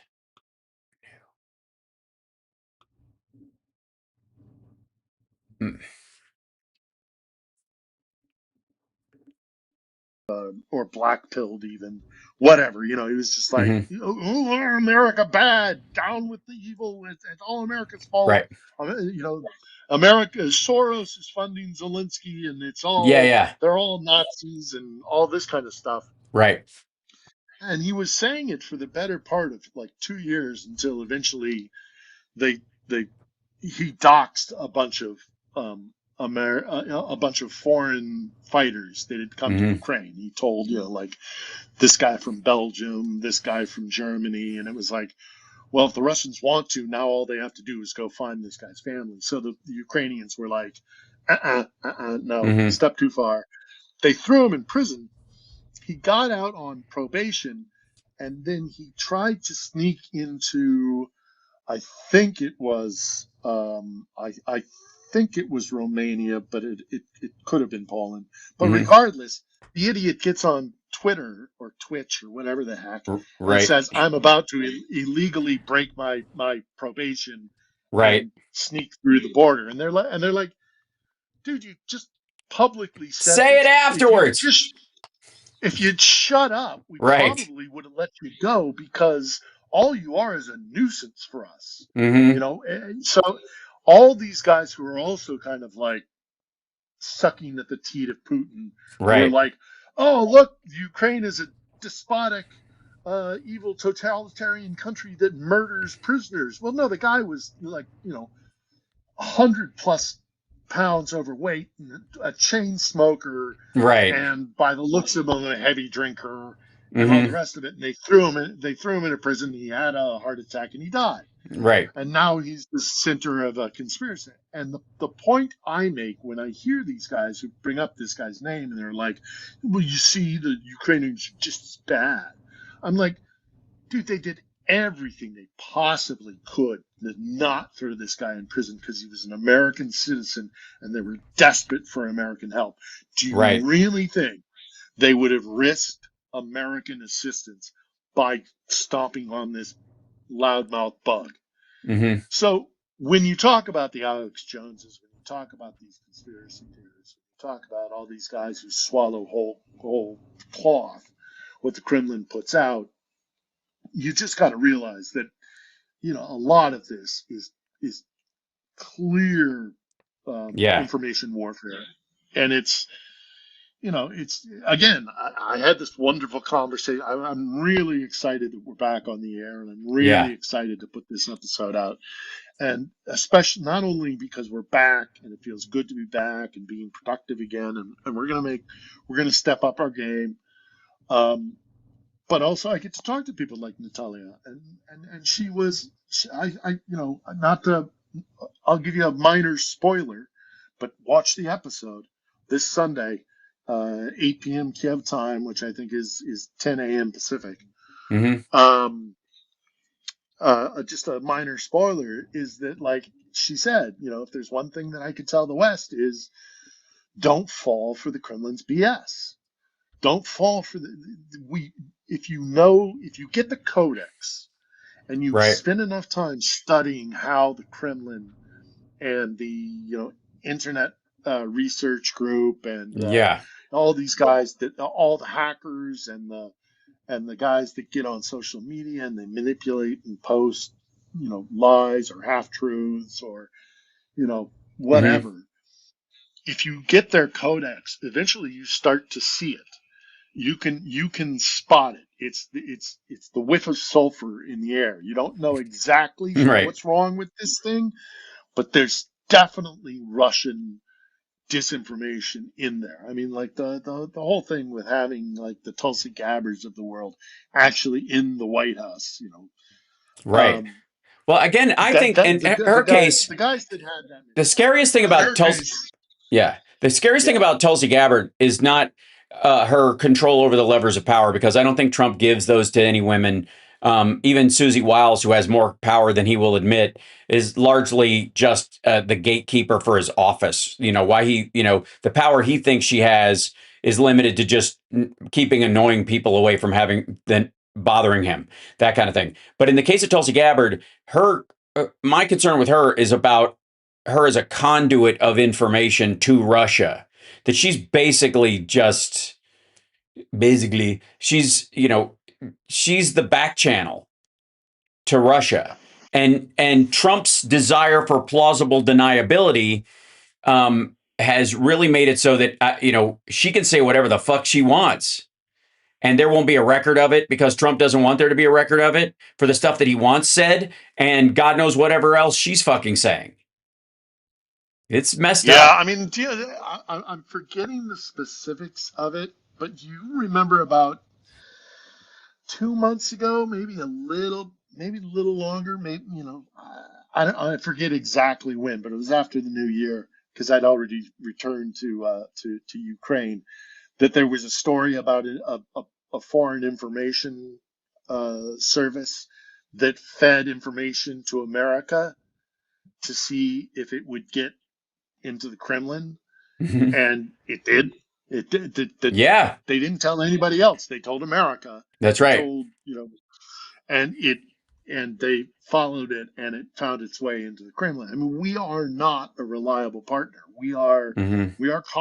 There are so many people within the Trump administration, within the MAGA movement, within the conspiracy theorists like Jones, Mm-hmm. that just repeat word for word stuff that comes out of the Kremlin, and Mm-hmm. we need to tighten our ship. Yeah, agreed. We need to really fix some things, because they've been, and we've talked about this for the last 4 years plus. We have this major problem in that the Russians have undoubtedly deeply infiltrated into our body politic. When I Right. say body politic, I don't just mean our political sphere. I mean Mm-hmm. captains of industry. I mean Uh, media. Well, I I mean, mean arguably, the you've got NRA. Well, right, Elon Musk and Musk. Peter Thiel. Musk famously getting his aluminum for Teslas from Russia as a primary supplier, and God knows what else. Speaks fluent Russian, so is very comfortable over there. Could sit right there with Peskov or any of these guys with Trump in the room, and Trump wouldn't know what he said. And that was part of the plan as well. The interesting thing about those guys is that even though they are on the books, technically speaking, maybe smarter than Trump, at least younger and not, their brain isn't cottage cheese yet, that a bunch of them still are their own hubris and ego, much like Putin, just cannot stop them from, like snagging their own dick with a fishing hook and throwing themselves out of the boat. I don't get it. Like these are guys who are supposed to be first principled strategic thinkers. That's the whole thing, right? And that's why they signed up for working with Trump, because like I can use him, right? He's and you're like, dude, you can't use a fucking Tasmanian devil as a house pet. Like that's not how it works. And you or a chimpanzee. This is what it is. Trump is a fucking chimpanzee, and he just turned 16. That's where we are right now. He was always going to be like this. He was always a fucking mad chimp, and now he's hit that age where he doesn't give a shit about his trainer. He doesn't give a shit about the person that fed him and hugged him and put diapers on him and made him, dress up as an airplane captain and play in a show. It doesn't matter anymore. He's just going to fucking tear your eyeballs out and your face off and your fingers. And, if you try to feed him, fuck you. You're just as bad as anybody who tries to hit him. And like, I don't know if any of them realize. You can tell I watched one of those documentaries about people who kept chimps as pets recently because of that horror movie that's coming out, and I was like, "This is way better." Remember that one? I don't know if you've ever heard the phone call of the woman whose pet chimp was attacking her friend.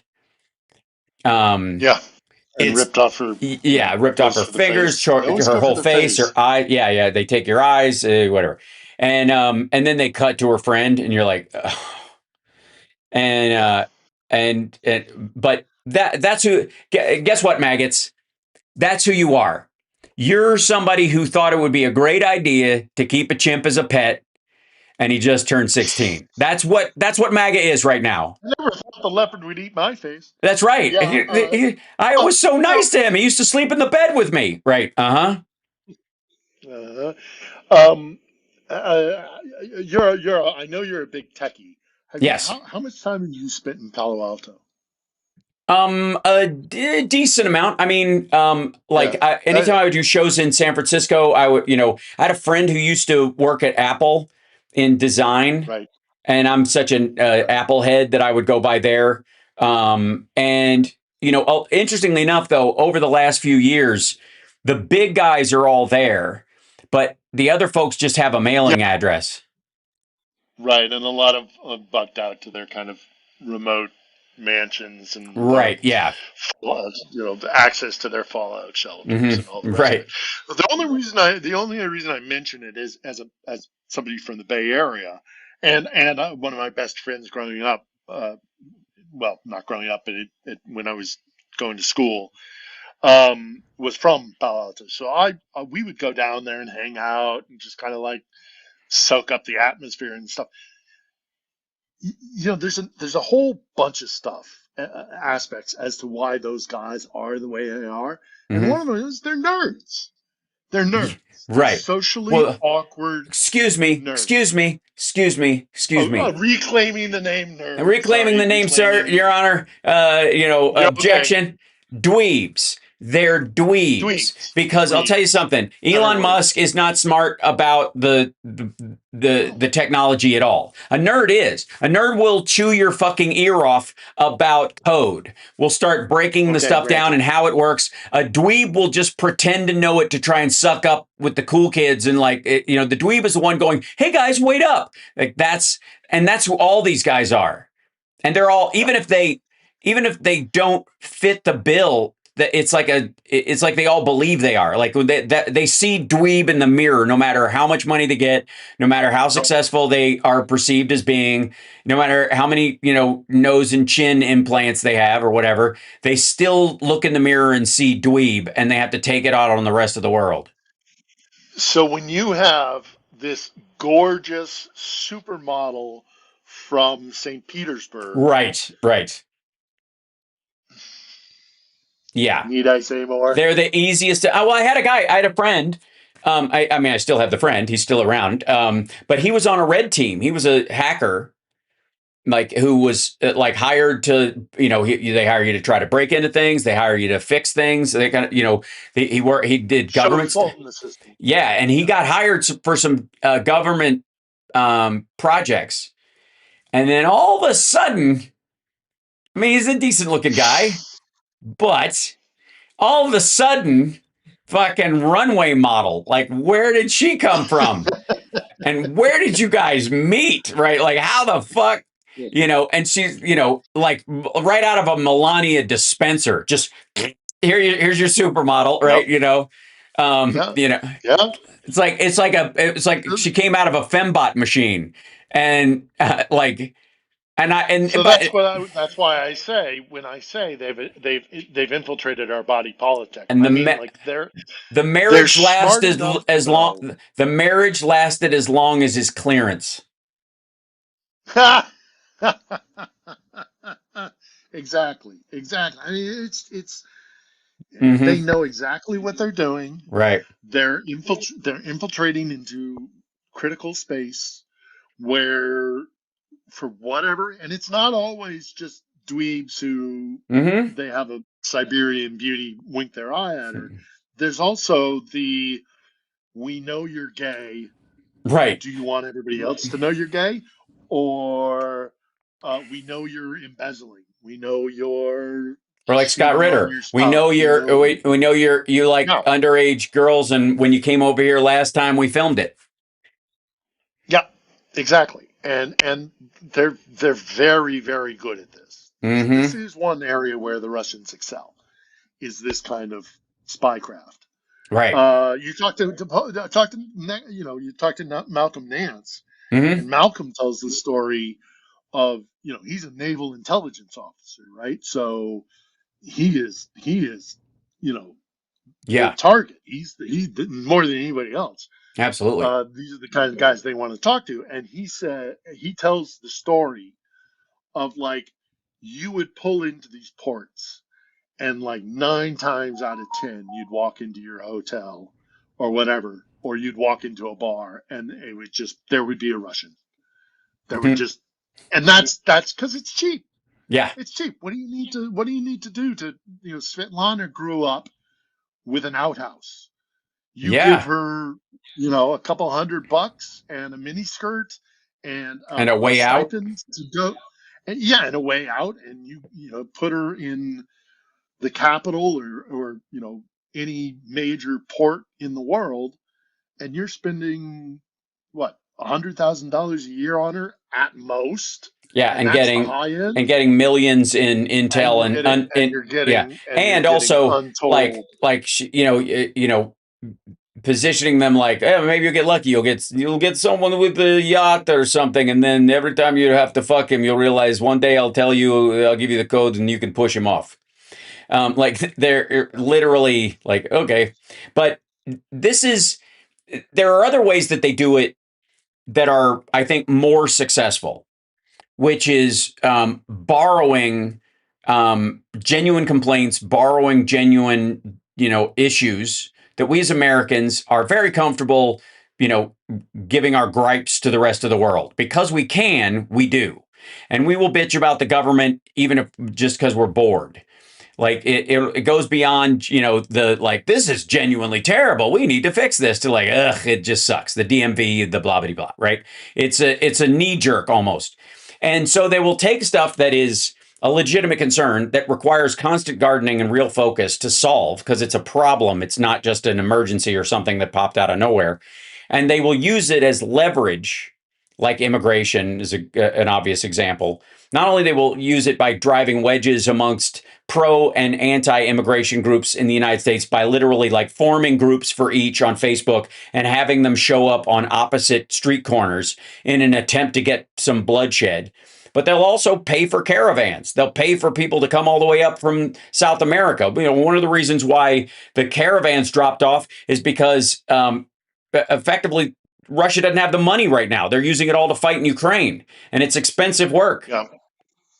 And so they just called it off. Like, that program's not working right now. And they're doing Trump a solid by trying, every time he bitches about, basically they call him up and go, look, if you don't say you're going to get out of NATO 3 times this week, we're going to send caravans. They're going to get in, man. Like, that's what they're doing. Yeah. Yeah. So, and mm-hmm. the money that they're going to get right from any kind of sanctions relief or whatever it is due to the situation in the strait, not completely, but a whole chunk of that is not going to come online for months. And the Ukrainians are just kicking Russian ass. Yeah. And they're just, it's just, yeah, they can take some of that money. They can't go to Iran right now because Iran might need those weapons. Right. They could go conceivably to the DPRK. They could go to China and just in cold hard cash say, give us some missiles, give us some whatever. And that could be done relatively quickly, but their domestic military industrial complex is destroyed. Yeah. It doesn't function. You can't just throw money at it and be like, we're gonna build a new ammunition depot or a new drone factory. Okay, right. well, how long does it take for you to get that factory online? And then, do you have the materials? Can you get the materials? Can you get chips from China? Can you, what?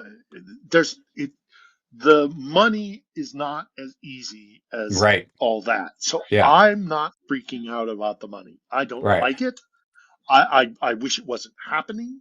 Yep. I don't want the Russians to get more money to kill more Ukrainians and just, just keep stretching this war on, completely is another point that we've discussed today, is that they can't win this war. Right. They don't have the means to win. They do not have the means. I've been to the front lines.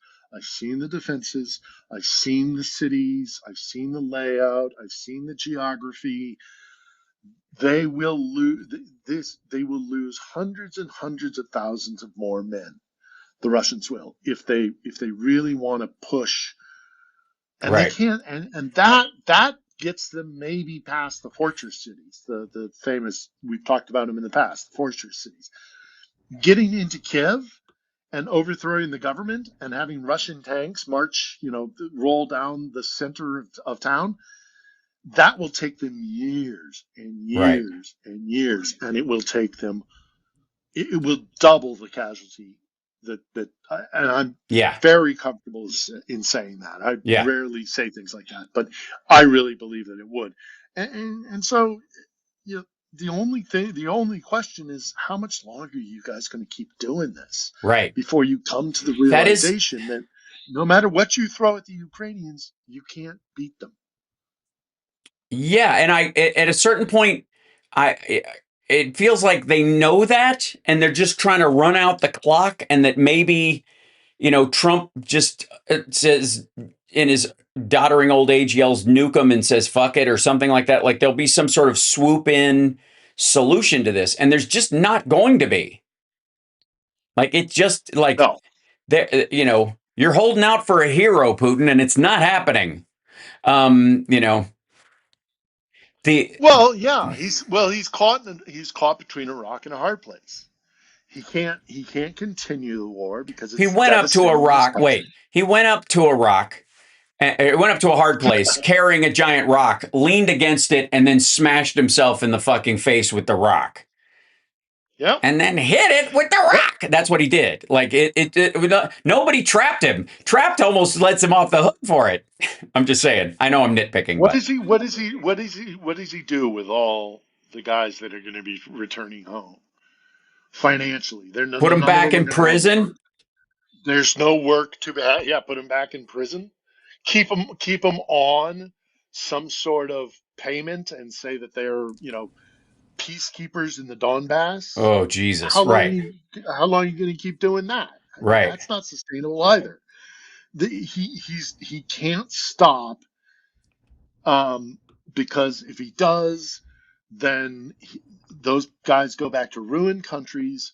The people of Russia, no matter what he tries to sell them, I really, people will argue with me about this, but I think that no matter what he tries to sell them, the realization will not be lost on most Russians that we just went through a hellish war. We have ostracized ourselves on the global stage. We have done a lot of damage to ourselves. And not only that, we've lost hundreds and hundreds of thousands of our young men, which we don't have to spare because we right. have a major demographics problem. For what? For a sliver of what we wanted, Yeah, and and he will be yeah, deposed. yeah. Well, maybe He will okay. fall out of So his then I think you've basement stumbled on window it. with a severe lead Yeah, I infection. think you've stumbled on it because Putin, I think, has reached a point where when the war ends, he ends. Mhm. That's what it is. That's that. I mean, that's the only thing that explains it. For to keep going and doing it the way you've been doing it without any success. The only reason is knowing that the minute this stops, people are going to, are going to turn on me. So I just got to keep it going, and somehow they, until I don't know. So again, something magical happens, or I just die. I'm just going to keep this war going until I keel over. Like Yeah, that's, I mean, Jesus Christ. So that's, which is why, so all this the outcome of this war has already been predetermined. yeah. I don't know how it's going to shake down exactly. I don't know what it's going to look like precisely. Hmm. But at the end of this, there is going to be a Ukraine. It is going to be sovereign. It Right. is going to be free of control of Moscow. It will hold on to the vast majority of its landmass, of its Right. territory. It might lose a little something here, might lose a little something there. Ukraine, Crimea is going to be a real pain in the ass to resolve, but it's not impossible. At the end, as I say, the conclusion of this war is predetermined, Yeah. and it is not in Russia's favor, and No. so he is screwed. He Yeah. can't stop, and he can't keep going, and it's just it's Well, okay. it's This goes towards. I think he can keep going it just until means it's more. It just until means it more just Ukrainians die. right. He's just doing this, just almost like killing who they can out of spite, not because they expect victory or whatever. But this goes towards this whole idea of Trump being a deal maker that I've been pushing back on lately, and I'm trying to get this out there that. Like the art of the deal was written by somebody else. It's always been an illusion that he knows something about making deals. It's been part of his brand. But it's never been true. What he's done in the past is he strong arms people. He makes mob-like pushes for things that he wants, where he can overwhelm people with whatever money he has on hand or money he has coming in through Deutsche Bank from Russia, quite frankly, to buy a property, and he just outbids somebody. He strong arms them. It's not a deal. When you can just outbid somebody, you're not making a deal. As a matter of fact, you're just driving the price up until the other person taps out. You're literally not. If you could make a deal, you could buy the property for less and the other person who would have paid more gets driven away. You're like, hey, I'll give you the money, but I'll also give you this. Will happen, and we can work this out. And in the future, we'll do these. That's how a deal is made. Trump just bulldozes. And when his bulldozer runs out of gas or he can't strong arm anybody anymore, he fucks off. That's what the taco thing is. He strong arms until the strong arming doesn't work or somebody calls his fucking bluff, and then he just walks away. And so there's this, his illusion of being the deal maker is right up there with, Russia being the second greatest military on the planet. That it was the illusion of this that allowed Putin to strong arm everybody. Again, using the mutual assured destruction as an umbrella under which he can attack anybody. Because I got these nukes in my back pocket, and you better not fuck with me. Better let me attack this person, or I'm going to use the nukes. It's like, it's what BTK does. I got your kids in the other room. You got to let me tie up you and your wife, or I'm going to kill them. Right. And then I'm going to kill everybody. But if you just let me tie you up, this is a robbery. And then he ends up killing everybody. That's who Vladimir Putin is. Vladimir Putin is fucking BTK. And the way those guys work is they're very scary until somebody bum rushes them. Until somebody just goes, all right, if we're all going to die, I'm going to die stopping this motherfucker. And that's who the Ukrainians are right now. They're the people who went, look, we're just going to take it and stop this motherfucker, because if it's not, it won't stop with us. It's gonna pass on and it won't, and it won't appease him either. It will, right. There is not an appetite that can be satisfied, right? Because it's not about the war of the conquest. It's about like defending himself. It's about covering his flank by being at war all the time. And Trump is basically carving off a piece of that. The problem is that MAGA is not interested in an ongoing war the way they used to. And so he's having trouble, shoveling that shit down their throats. Yeah. And I mean, I think possibly there's an element of the fact that Trump might want to be a gangster. Putin is a gangster. Yeah. Yes. He really is a gangster. He will. Yeah. He will. Donald Trump will go down as the serial killer's apprentice. Like he is just right. Exactly. But also Putin is at the same time as being a real gangster.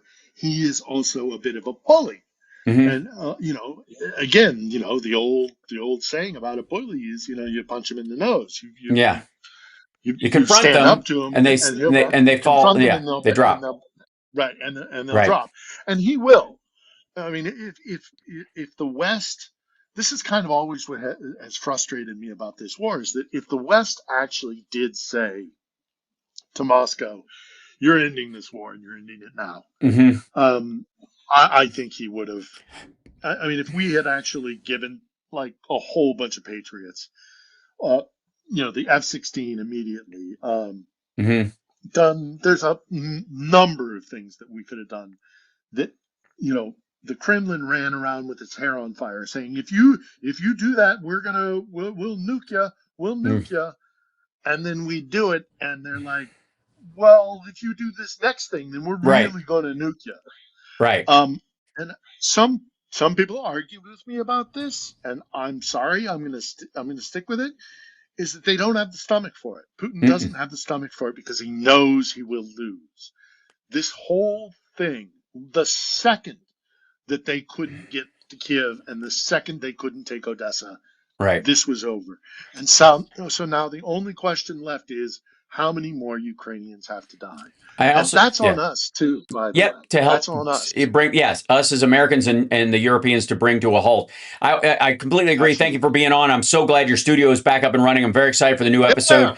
Go to Philip Ittner's YouTube channel. Yeah, that's right. There'll be a good one. New show. Natalia was fantastic, and we're back. I'm a little rusty, but we're going to get back to form. We're going to up our game, and we're going to be doing it every Sunday. With a person that has a lot of plates in the air right now, I completely understand. But I will say this. I think both Putin and Trump run into the sociopath that works, that employs psychopaths problem.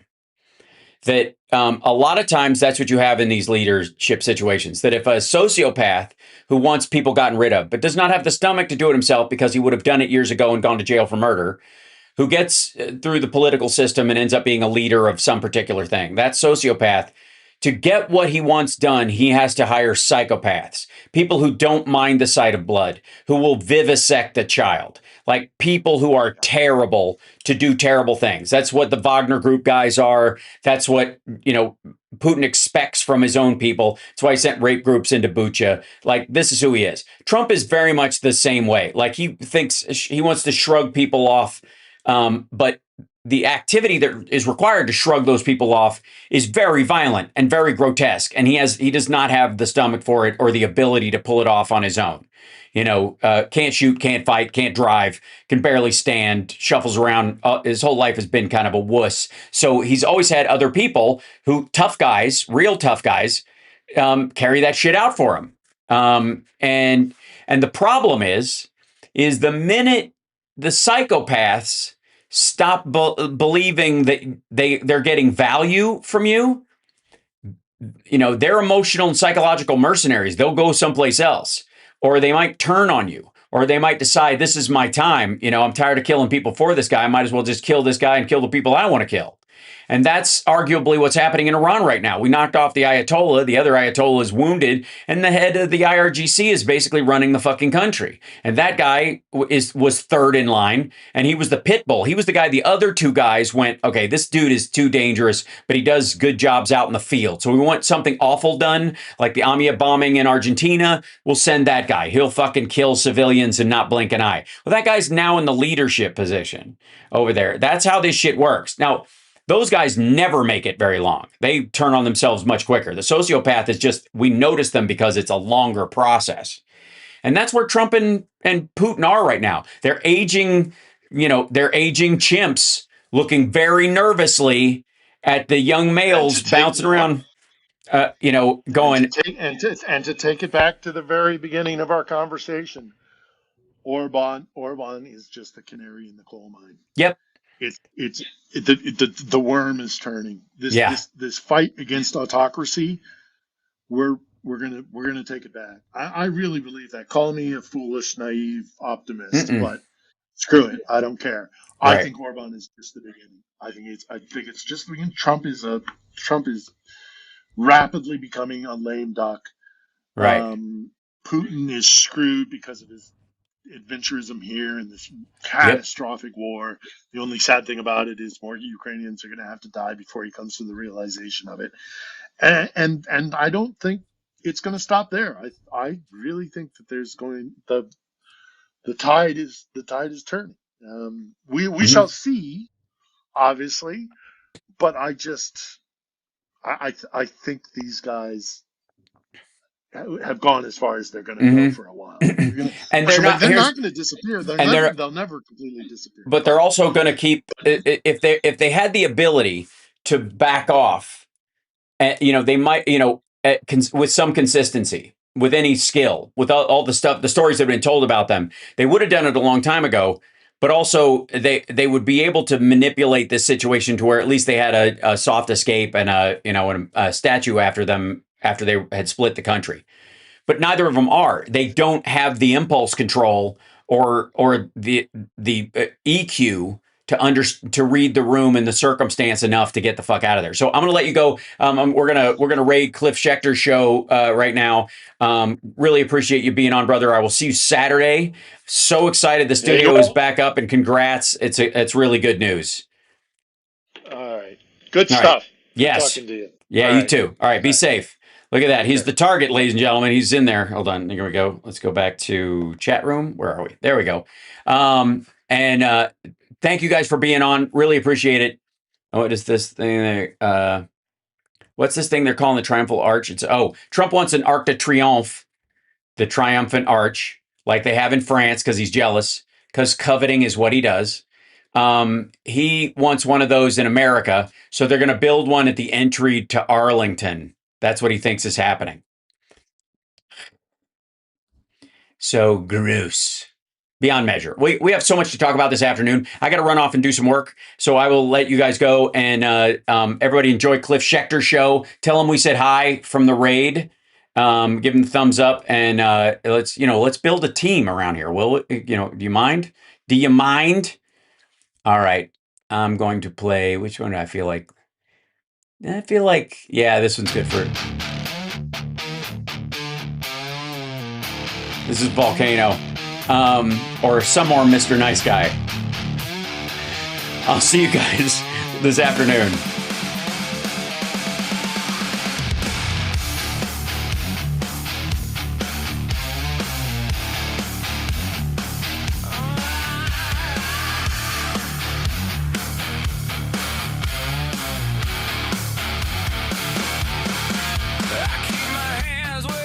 Can see, soften up so you lean on me. Whatever you want is whatever you take. Call it weakness, call it fake. Leave your mark like it fades away. Leave a scar that really made your day. I just smile like it can't cut through, like I don't keep count on you.